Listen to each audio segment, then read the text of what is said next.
Coming up next on Arizona Horizon, a DPS report on CPS is out. We'll have the latest in our weekly political update with the Arizona Capital Times. We'll have a panel discussion on how the legislature has handled education issues this session, and we'll hear about one man's efforts to rescue downtown Phoenix warehouses. Those stories next on Arizona Horizon. Arizona Horizon is made possible by contributions from the Friends of Eight, members of your Arizona PBS station. Thank you. Good evening and welcome to Arizona Horizon. I'm Ted Simons. The Department of Public Safety today released its administrative review of CPS and the agency's actions in not investigating 6,600 reports of child abuse. For more on that and other political news, we welcome Jim Small of the Arizona Capital Times. Jim, good to have you. We're going to have Charles Flanagan on tomorrow night, so we're going to get pretty much into detail and depth on this, but an overview. What happened today? Basically, this was the results of about a 5-month investigation. It was ordered back in the fall when the 6,600 cases came to light. The governor's office said, we need an investigation, kind of ordered this independent investigation by DPS.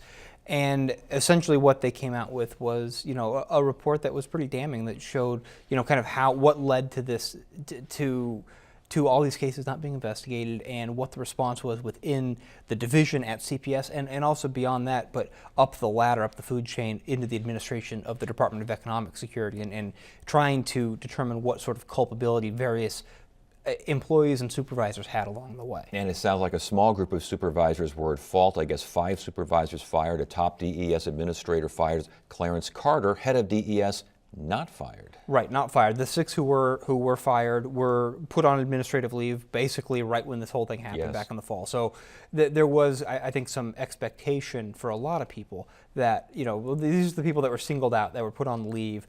That probably doesn't bode well for them having jobs once this report comes out, and sure enough, that's what happened. Basically, though, the report concluded that Clarence Carter, even though he was the head of the agency, that he was unaware of what was going on, that there were a couple of attempts to kind of rope him into the process, but meetings that just never happened, things like that. Okay, and again, with that in mind, Charles Flanagan will be on the show tomorrow with much more on the report. However, as far as the legislative activity is concerned, special session on a CPS successor, no doubt in the works. When could this happen? What could possibly happen? Could, I guess, conceivably happen maybe as soon as next week or the week after. There's a working group that the governor's office is kind of corralled of folks involved, legislators, folks involved in the CPS arena. Charles Flanagan's involved in it, and a number of other kind of stakeholders in the process. And they've been meeting for a couple months to try to figure out what sort of legislation needs to be passed to create this new agency, and more than that, to make sure that it A, has the tools it needs, and B, doesn't fall into the same traps and we don't end up right back in the same place, a year or two down the line. And so they set a May 1 deadline of figuring out this legislation. We're quickly coming up on that. All expectations are that they'll hit that deadline, and shortly after that, I would imagine we'll see a special session called. Much fussing and fighting expected in the special session, or is everyone pretty much on the same ship? Remains to be seen right now, because the language hasn't been released publicly. There's been some drafts that have been released along the way, or kind of leaked out along the way, but the language hasn't really been presented to the 90 legislators, so we don't know yet what exactly their reception is going to be. But one of the things they did do in the process was they pulled in people, not just folks who work in the child welfare arena, even at the legislature, who deal with that frequently. They also brought in some people like folks like Representative Eddie Farnsworth, who has been critical of CPS, but also is somebody who comes from kind of the more conservative wing of the Republican caucus to try to get his input and get him involved in the process, so that way they're addressing concerns maybe before they arise after legislation's been drafted. And we should know at taping time now the legislature is still in session, but you're thinking sine die could be later tonight, tomorrow, somewhere along those lines? All indications are that they're gonna work into the night, and with the goal of trying to get done. I think that there's a big desire from a lot of the lawmakers to just kind of wrap this thing up. There's not a whole lot of bills that are still alive. Obviously, anytime you end the session, it means some people's bills and priorities aren't going to get addressed. But that's kind of the reality, and it looks like they're moving down that road. And I think smart money says that they'll be done probably before the sun comes up on Thursday. All right. Before you go, I know that the we had a court ruling today that the law, not today, actually yesterday, regarding lawmakers, their Medicaid challenge and the idea of a tax assessment. They want it to be called a tax and not an assessment. But anyway, overall, the Medicaid expansion from last year, challenged by Republican lawmakers. Court says you got standing, huh? Yeah, trial court threw it out and basically said these lawmakers don't have standing, that the legislature is able to determine by a simple majority whether it needs to follow this constitutional mandate for a supermajority.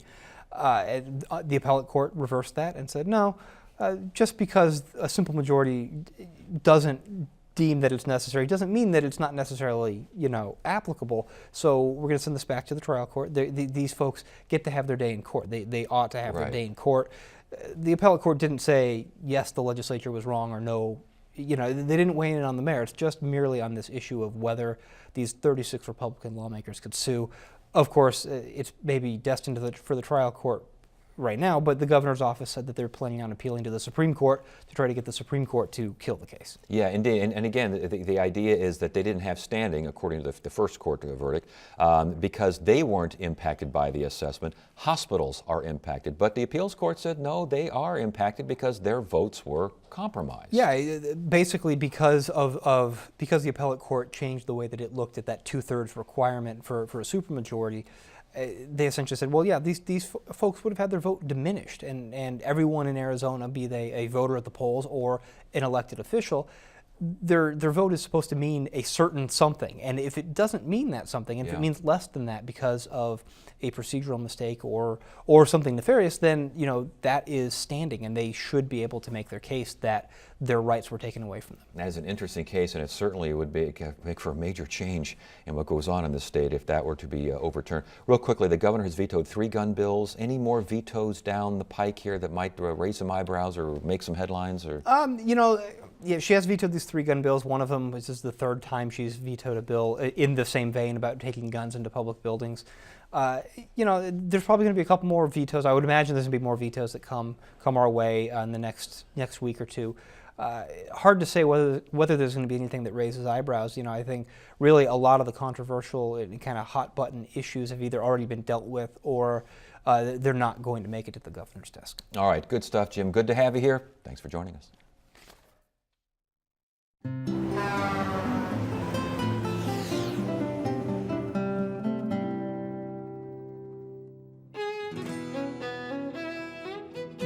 Drive a few miles north of Strawberry on Highway 87, nearly 20 miles on rugged forest roads along the edge and into the deep woods atop the Mogollon Rim, then scamper 500 feet down the southern edge of a rocky canyon, and you'll come upon a monument to the Battle of Big Dry Wash.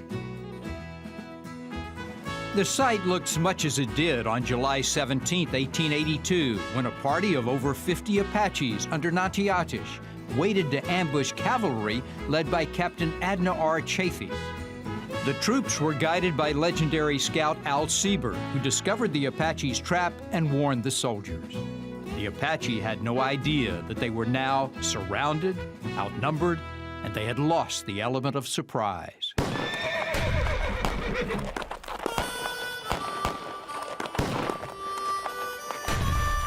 Nearly half the Apache were killed, including Nattiatish. Only 2 troopers died in the melee. The names of the cavalry that took part in the fight are listed on the back of the rarely visited massive stone monument, including Lieutenant Thomas Cruz, who won the Medal of Honor. The Battle of Big Dry Wash was the last battle fought between the Apaches and Army regulars. How did the state legislature handle education issues this session? We asked that question tonight to a panel of Arizona education leaders. Stacey Morley is the State Department of Education's policy director. Pearl Chang-Esau is president and CEO of Expect More Arizona, a group promoting world-class education for Arizona students. And Andrew Morrill is president of the Arizona Education Association. Good to have you all here. Thanks for joining us. Thank you so much. We got a lot to talk about here. Let's start with just basically what did the legislature do this session to help education? Well, we're grateful that the legislature did provide us additional funding to put out an RFP for a new assessment, and also provided the additional funding that we need to start completing our data system. And they also added some money in for performance funding. Some of the best things that they did were things they actually didn't do, which is pass legislation that would eliminate the use of the new standards in the schools today. What did you see as far as helping education? Yeah, I mean, very much along those same lines. Arizona's college and career ready standards have been an absolutely critical step for Arizona in having high expectations for all of our children and preparing them to be ready for college and career. And we've been implementing these standards for 3 years. Teachers are very enthusiastic about it. And despite widespread bipartisan support from business, parents, teachers all across the state, we saw multiple attempts to roll back those standards this session, and together I'm happy to report that we were able to either defeat or stall all of the bills, and like Stacy said, actually secure some funding for the transition to a new test that's long overdue. I don't want to get back to that in a second here, but as far as pluses, I know you got some minuses here, but what did the legislature do to help things? Everybody always looks to me to be the tough grader. Why do I have this reputation as the tough grader? Look, the legislature paid attention to some very strong, very emphatic business leaders and education leaders that said these standards are great for students. I think most of the successes are close to that issue, upholding standards. In many ways, the session kicks the can down the road about some deeper conversations. I congratulate the legislature on obeying a court order to fund inflation, something they were having trouble doing for 4 years prior, and that issue is not done yet, so they kind of kicked that one down the road. But yeah, there were small bits and pieces of little victories. I would attribute those mainly to powerful voices that influenced some of the legislators. Let's get to this Common Core. We'll start with that since that seems to be first on top of mind.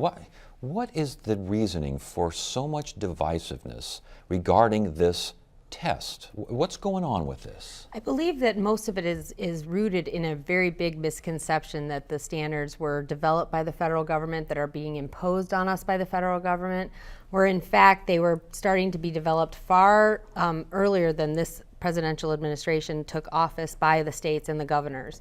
And we had all looked at being spurred by business by saying that we are not seeing graduates from our high schools and from our colleges that are able to fill the jobs of the future. The idea that this is a nationalization of Arizona education standard, it should be more local, there's some sort of socialistic atmosphere going on here. How did that get there into the conversation? How do you respond to it? Well, I think there's a couple of really big pieces of misinformation that have occurred, and the one is that it's a federal mandate, like Stacy mentioned, which is just simply not true. I think the part where people may have gotten confused was that there was a point in which the Obama administration offered incentives in the Race to the Top applications to adopt standards that were preparing kids to be college and career ready that were common across states. That Common Core standards were not named in that, but there was an incentive. And then the other issue is that there's a misperception of the difference between standards versus curricula, and that's a really big one. Is that in reality, local districts continue to have, as they always have had, local control over what curricula and strategies they use to implement these standards. Who knew? Turns out that Obama's a bit of a lightning rod. I didn't see that one coming. Look, the real issues around the Common Core standards, Arizona's college and career ready standards, they have the right bearing, they have the right intent in mind. Leave students well prepared for when they leave school, whatever their path may be. We have some conversations we ought to be having, and the misinformation campaign has kind of pulled us off the mark. I credit Expect More Arizona, and frankly, aspects of the Department of Ed, the business community, for trying to stay on track. Education leaders, if people were listening to teachers, they'd be hearing teachers say, the standards are good for students. Now let's figure out how we're going to make all of this successful, and that's the conversation we haven't had yet. We don't always hear that the standards, the tests are good for students. There's a lot of teachers out there that they say that you're teaching to a test, you're too focused, you're not getting a well-rounded education. Talk about that dialogue. Yeah, well, I think we have to be honest in saying nobody really likes tests. But the reality is that good teaching is good teaching, with the old standards, the new standards, and that means you don't teach to a test. We shouldn't be teaching to a test regardless. With the AIMS standards, because of some of the federal requirements around No Child Left Behind, we had a low bar assessment that was graduating our high school students with more of a 10th grade proficiency, which is why we have a 60% remediation rate in our community colleges. The bar was just way too low. But because we had requirements around this assessment, everyone was teaching to this low bar test. I think the opportunity we have with a new assessment that the State Board is currently selecting is that this is a test that will move us away from rote memorization into more critical thinking and students being able to apply the learning they have to different situations. But Ted, really, look, we can talk about teaching to the test, and we don't want to do that, but in Arizona, we policy to the test. We have created enormous consequences for our schools, our individual teachers, and our districts that are tied to the measurement of a test score. This is happening at the state level, it's happening at the national level. So what's happened is the assessment is in danger of becoming more important than the education system itself. With that idea in mind, the governor's performance funding plan, good for Arizona? Not right now, not well thought out yet, and not the priority that we needed in the face of years of deep cuts to education. $1.5 billion in cuts to K-12 in the last 5 years, the lowest per pupil funding before the cuts, the biggest cuts in the country over the last 5 years. How do we go and look at a very small sum of differentiated funding that not every district is going to receive, again, driven by a test score, and call this game-changing? Game-changing would be to fund schools. Your thoughts on the governor's performance funding plan and performance funding plans in general? Performance funding is definitely a very complicated issue, and the superintendent feels very strongly that if you don't have multiple measures, it's very hard. If you link it only to performance on one thing, it becomes very easy to focus on that one thing. So when you have multiple measures in a measurement system, it makes it harder and makes it a more true reflection of the school's performance. I think the governor's plan is a very good start, but I think it's something that we have to continue looking at and see what those unintended consequences could be for incentivizing behavior on just a test. Good start? Yeah, I think that the number one job is to make sure that schools have what they need, especially struggling schools, to make sure that every child in our state has the opportunity to graduate from high school prepared for the next step. And that's the first thing we have to do. Performance-based funding can be effective after that. Okay, there was a big push in the legislature to expand these voucher-like programs, these empowerment scholarship accounts. Your thoughts on the effort to get more, one of the plans was to get a lot more Arizona school kids involved in this program. Yeah. I think on that one, we have to start with the vision for what we want for our children. And we believe that vision is that every child should have, regardless of their background, income, or zip code, should have the opportunity to attain some kind of college degree, certificate, or industry credential. And that's because most jobs require it now. And for that to be the case, for every child to have the chance to succeed, we really need to have a strong public education system. We need a public education system that's well-funded, well-supported teachers, where every child has that kind of access. Does this program take away from that public school? It certainly has the potential of undermining that, because it could potentially undermine high expectations for all children. It could undermine the accountability and transparency that we really need to make sure that we have high-performing schools. Your thoughts?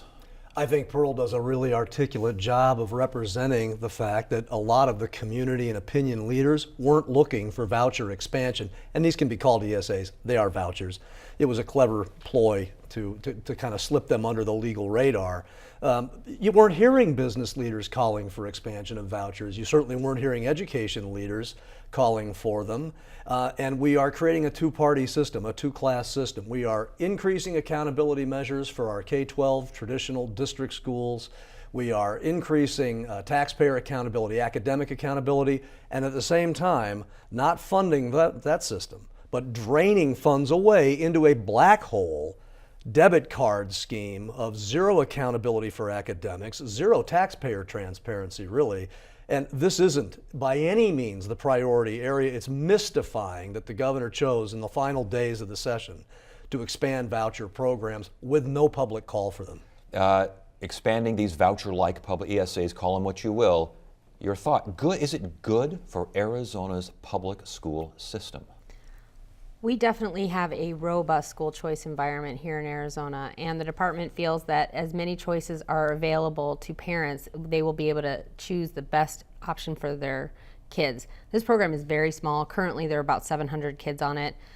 Even just this year, we had about 2,500 applications, and if the prior years go on, about only 50% of those people who actually apply accept the scholarship because they see the funding amount and it may not be capable. The expansion is who's eligible. There's a cap on the program. The cap cannot grow over a certain There is a Until cap for now, and it goes away. 2020. Yeah, it goes away in just a and few the years. superintendent's in favor of a permanent cap. The fact is you have to look at the whole system rather than just one program. You mentioned robust school choice in Arizona. Arizona has had robust school choice for many years now, Right. considered, and a lot of lawmakers at the legislature, they think this is a good thing. If it is such a good thing, why aren't education results in Arizona getting better? Very good question. Actually, in some ways, our results are getting better. But in fact, we are starting from behind the. If you look at us on our NAEP, we have had better growth in some grades than other states. But everybody keeps moving. So when you start at the bottom and everyone else is moving along too, it's very hard to have our academics grow. I think the standards are a big step in the right direction. The fact is that when examining our standards and examining what we even called proficiency on Ames with other states, our proficiency is actually much lower than what it would be in another state. If those are the results, and again, if we're supposed to celebrate school choice, and we've had school choice for so long, why aren't we celebrating better results? I think it's a little bit of misplaced emphasis. We need to focus a lot more on quality of educational choices as opposed to quantity of educational choices.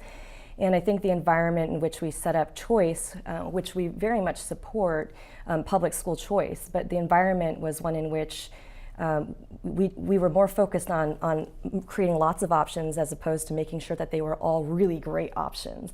And so you see the Charter School Association and other charter advocates actually advocating now for the shutdown of low-performing charter schools because they realize that this is a disservice. We've got about a minute left. Again, I'm asking you, why isn't the public school system in Arizona overall doing better? Because we speak out of both sides of our mouth about the value of choice. The number one choice made by parents in Arizona, overwhelmingly, 92%, is to send their students to local, district, community, neighborhood schools.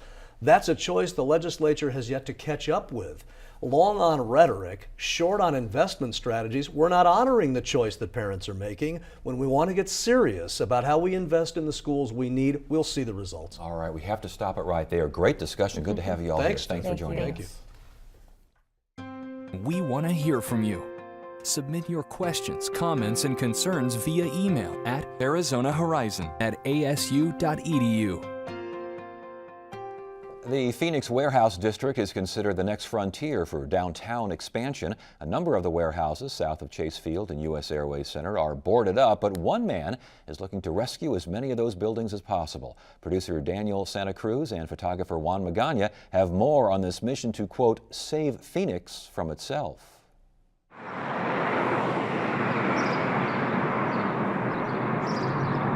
Most of the developers in this town are hedging their bet. They want to make their money first, and then if the project's successful, then it's successful. Sometimes I feel like I'm the thumb in the dike, keeping everything back, because these buildings need to survive and need to be successful for anyone to really come down here, because otherwise it could be anywhere.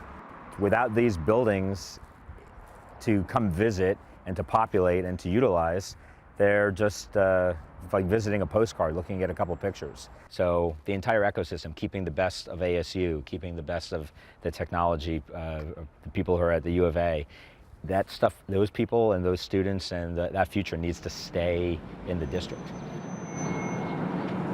You could feel the texture, you could feel and see the material emanation of all that blood, sweat, and tears and historic equity. So I'm fighting tooth and nail on every building that's, no matter how ugly it is, to make sure it doesn't get demolished. Like, why save these buildings? Because you experience them. We live in a 3D world. We don't live in 2D Facebook. We don't live in 3D virtual reality. People want places, they want to congregate, they want to meet, and the better the architecture and the more interesting the architecture, the more it stimulates better ideas and moving forward. You got all those cliches. You have to know your past to move, your future. Arizona's always talking about trying to be like Denver or trying to be like San Diego. Phoenix and Arizona needs to be Phoenix and Arizona, and be really prideful in that and leverage that. Levine vows to use all of his resources to make sure the buildings stay intact for generations to come.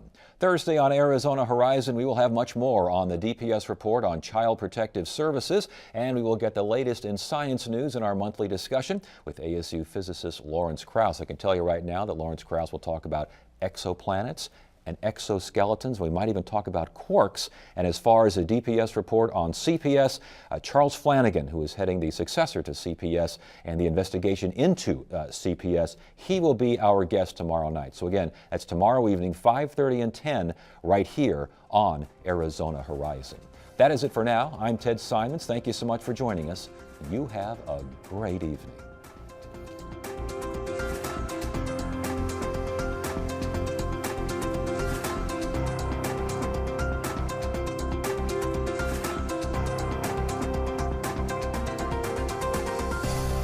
Arizona Horizon is made possible by contributions from the Friends of 8, members of your Arizona PBS station. Thank you.